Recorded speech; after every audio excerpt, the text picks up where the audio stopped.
Assalamualaikum warahmatullahi wabarakatuh. Hai anak-anak, apa kabar kalian semua? Semoga kalian dalam keadaan sehat ya. Nah, bertemu lagi dengan Ibu Dian pada pembelajaran tema 2 subtema 3. Sebelum kita belajar, jangan lupa berdoa menurut kepercayaan dan agamanya masing-masing. Dan siapkan buku tulis serta pulpen untuk mencatat materi video kita kali ini. Yuk kita simak materinya.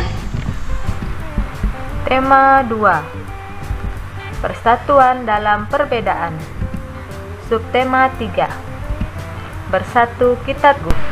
Naskah proklamasi. Terdapat dua naskah proklamasi. Yang pertama, naskah proklamasi tulisan tangan Insinyur Soekarno. Kemudian, naskah proklamasi yang sudah diketik oleh Sayuti Melik. Tahukah kamu tokoh berikut ini? Nah, foto siapakah ini? Ya, betul. Beliau adalah PM Diah atau Burhanuddin Muhammad Diah. Nah, baca teks berikut ini. PM Diah dan naskah asli proklamasi. Nah, jika sudah selesai membaca, mari kita lanjut materi selanjutnya. Manfaat kemerdekaan bagi kesejahteraan rakyat Indonesia. Setelah kemerdekaan, seluruh rakyat Indonesia berhak memperoleh pendidikan yang layak. Kemudian, perekonomian Indonesia berhasil dikuasai oleh negara. Setiap rakyat Indonesia memiliki hak dan kewajiban yang sama. Upaya meningkatkan kesejahteraan pada masa awal kemerdekaan. Pertama, ialah kebijakan uang Republik Indonesia. Yang kedua, konferensi ekonomi. Yang ketiga, pinjaman nasional. Yang keempat, yaitu Badan Perancang Ekonomi. Yang kelima, Rencana Kasimo. Yang keenam, Persatuan Tenaga Ekonomi. Bersatu kita teguh. Tahukah kamu makna bersatu kita teguh? Mari kita pelajari bersama-sama. Persatuan akan membuat tekad sehingga menghasilkan tujuan yang ingin dicapai. Hari ini kamu akan belajar tentang persatuan yang membuahkan hasil sesuai harapan. Tahukah kamu bahwa persatuan dan kesatuan merupakan modal dasar untuk mencapai kesejahteraan rakyat? Mengapa persatuan dan kesatuan sangat penting perannya untuk mencapai kesejahteraan umum? Ayo kita pelajari. Menjaga persatuan dan kesatuan bangsa merupakan kewajiban seluruh rakyat Indonesia karena negara kita terdiri atas berbagai suku, agama, dan ras. Persatuan dan kesatuan merupakan hal yang sangat penting, baik dalam rangka merebut, mempertahankan, maupun mengisi kemerdekaan. Bersatu kita teguh mengandung makna menyatunya berbagai unsur dan perbedaan yang ada menjadi suatu kesatuan yang utuh dan serasi sehingga muncul suatu kekuatan. Bangsa Indonesia telah membuktikan bahwa dengan persatuan dan kesatuan kita mampu menghadapi penjajah dan akhirnya meraih kemerdekaan. Kita masuk pada materi yang selanjutnya. Kata baku. Kata baku adalah kata yang penulisan dan pengucapan sesuai dengan PUEBI, Pedoman Umum Ejaan Bahasa Indonesia. Nah, perhatikan contoh kata tidak baku dan contoh kata baku berikut.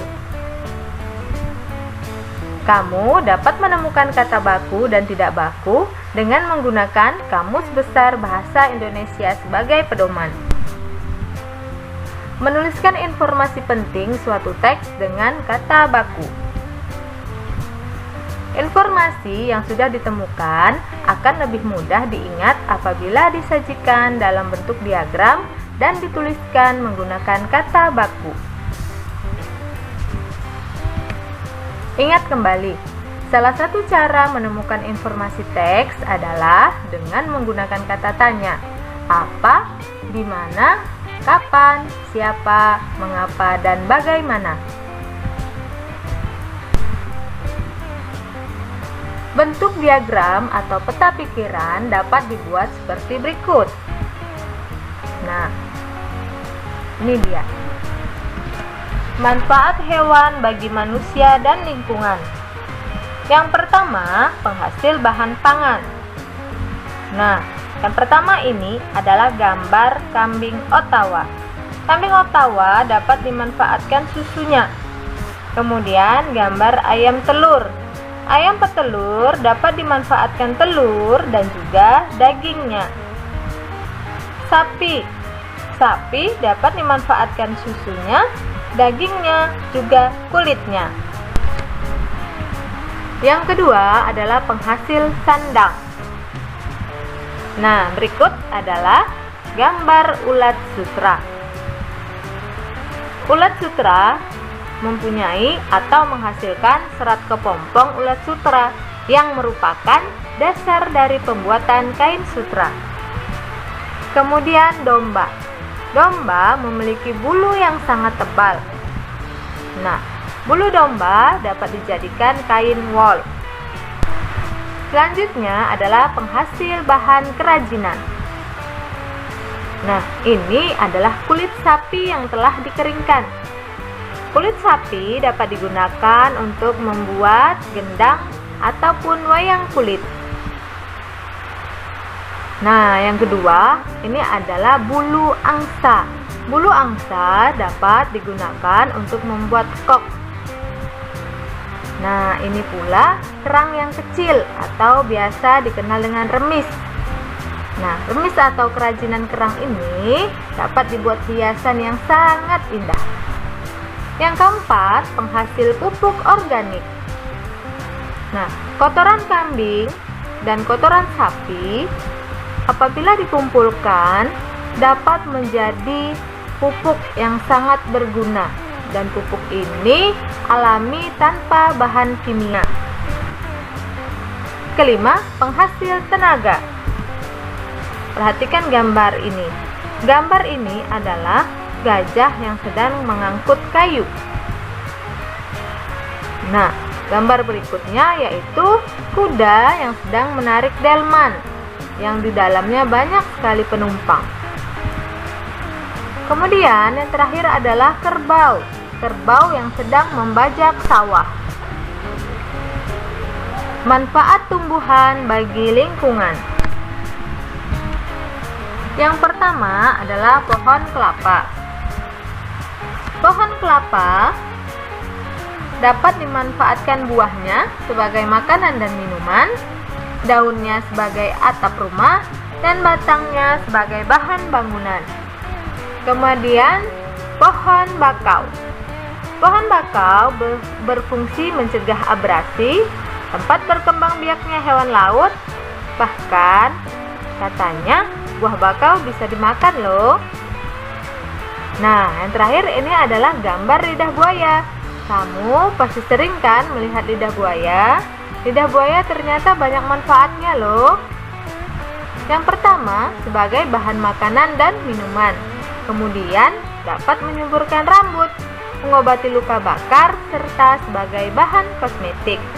Nah, kesimpulannya, bahan makanan, sandang, dan bahan pangan dapat kita peroleh dari tumbuh-tumbuhan. Nah, selanjutnya sebagai bahan obat. Nah, pasti kamu tidak asing melihat tumbuhan berikut ini. Ya, betul, ini adalah jambu. Jambu, daunnya dapat digunakan untuk mengobati diare. Nah, kemudian kumis kucing dapat digunakan untuk mengobati sakit ginjal. Nah, ini yang tidak asing yaitu jahe. Jahe merah. Jahe dapat digunakan untuk mengobati batuk. Selanjutnya, bahan baku industri. Nah, ini adalah pohon sawit. Buahnya dapat digunakan untuk industri pembuatan minyak goreng. Ini pula adalah pohon pinus. Pohon pinus, getahnya dapat digunakan untuk membuat cat, sedangkan batangnya adalah untuk industri pembuatan kertas. Yang terakhir pula, tentu kamu tidak asing. Ya, betul, ini adalah pohon karet. Pohon karet banyak sekali manfaatnya, terutama untuk pembuatan ban. Bahan pewarna alami. Perhatikan gambar berikut. Nah, di sini ada gambar wortel, beet, sawi, daun pandan, kunyit, blueberry, buah naga, dan ubi ungu. Nah, bahan-bahan ini adalah bahan yang sering digunakan untuk pewarna alami makanan. Kunyit dan wortel. Kunyit, wortel menghasilkan warna kuning dan oranye. Beet, buah naga, ubi ungu menghasilkan warna ungu. Sedangkan sawi dan pandan menghasilkan warna hijau. Selanjutnya, kita masuk ke pola lantai tari indang. Pola lantai tari indang adalah horizontal atau lurus. Penari berbaris membentuk garis lurus ke samping. Tari indang berasal dari daerah Minangkabau, Sumatera Barat. Tari indang berasal dari kata indang atau disebut juga badindin. Tari indang menyerupai tari saman yang berasal dari Aceh. Nah, sekarang kita perhatikan cuplikan tari indang.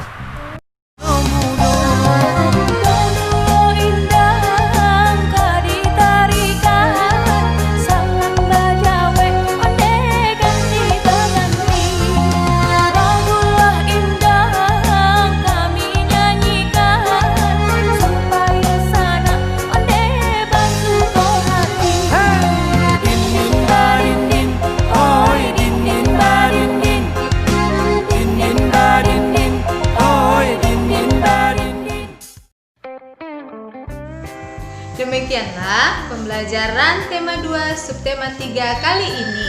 Sampai jumpa. Dadah. Wassalamualaikum warahmatullahi wabarakatuh.